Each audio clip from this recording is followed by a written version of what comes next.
Buen día, en este momento les explicaré el presente simple de todos los verbos.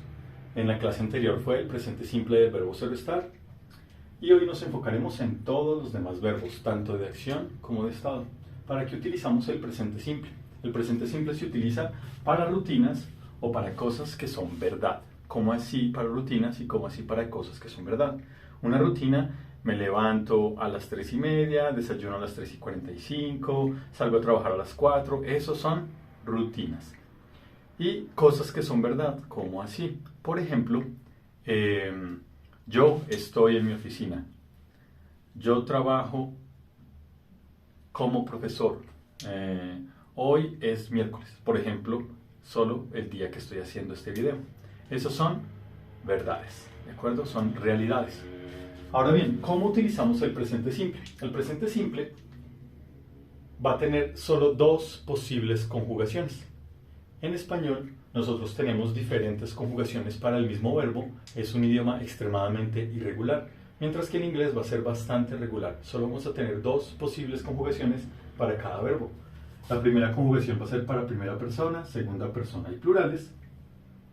¿Cuál es la conjugación de estos verbos? Simplemente buscamos un verbo en diccionario, decimos escuchar, to listen, y le quitamos el to. Entonces sería I listen, you listen, we listen, you listen, they listen. Simplemente quitándole el to ya lo conjugamos. Entonces esa es la primera forma de conjugación. Y la segunda forma va a ser para tercera persona, es decir, para ella, él y eso. Cuando yo tengo tercera persona, ¿cómo se transforman los verbos? En esta segunda parte expliqué cómo van a ser los diferentes grupos de conjugación. Entonces, la gran mayoría de verbos, cuando los utilizo en tercera persona, se transforman simplemente con una S. Entonces, enter, enters, sit, sits, practice, practices y demás. Stays, prays, pays. Y ya los conjugamos en tercera persona. El segundo grupo va a ser verbos que terminen en S, S, SH, CH, X o Z y van a ser de la siguiente manera. Les agregamos ES para conjugarlos en tercera persona. Entonces, pass se transforma en passes. Watch, watches. Wash, washes. Wish, wishes. Fix, fixes. Entonces, esa sería la forma para tercera persona. El grupo número 3 son verbos que terminan en consonante más Y. Si ustedes se fijan en esos últimos tres verbos del primer grupo, terminan en vocal más Y, vocal más Y, vocal más Y. Debe ser consonante más Y, consonante más Y, consonante más Y. ¿Y qué cambio se hace en el verbo? La Y la cambiamos por una I y agregamos ES. Studies, copies, parties. Por último, tenemos los irregulares. ¿Por qué son irregulares? Porque no pertenecen a ninguno de los tres grupos y ahora sí cambian. Entonces, do se transforma en does, go se transforma en goes y have se transforma en has. Ahora bien, estas son las conjugaciones para tercera persona solamente en oraciones positivas. ¿Por qué hago esta aclaración? Porque en oraciones negativas y en oraciones interrogativas vamos a tener una figura que se llama el verbo auxiliar. ¿Qué es un verbo auxiliar? Un verbo auxiliar es, como el nombre lo dice, un verbo que nos va a ayudar en el tiempo verbal.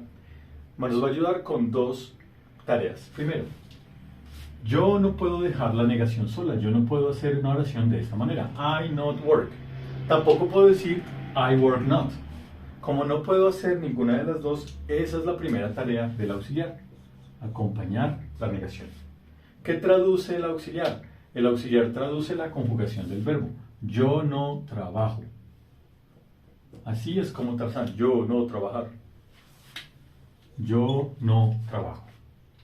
Usted no entra. Ella no se sienta. Él no hace. Eso no corre. ¿De acuerdo? Entonces, primera tarea del auxiliar: acompañar la negación.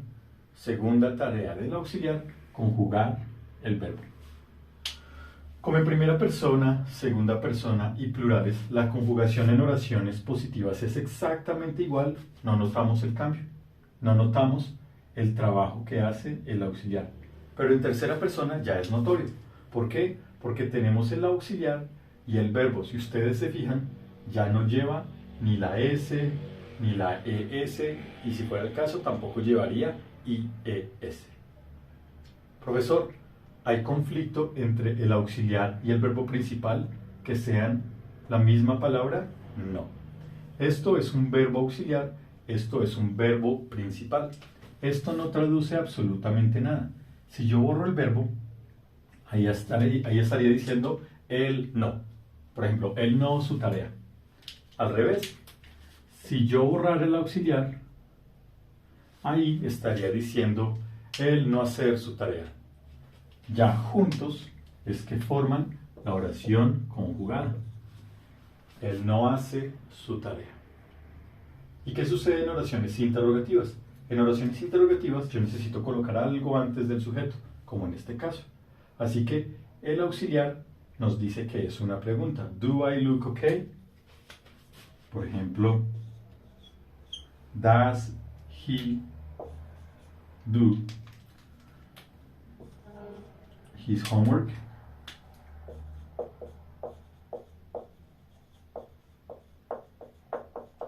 De esta manera. Entonces ese es el presente simple. En la descripción del video van a encontrar un ejercicio que quiero que hagan para que practiquen y van a llegar a clase con preguntas, por favor. Se los agradezco mucho.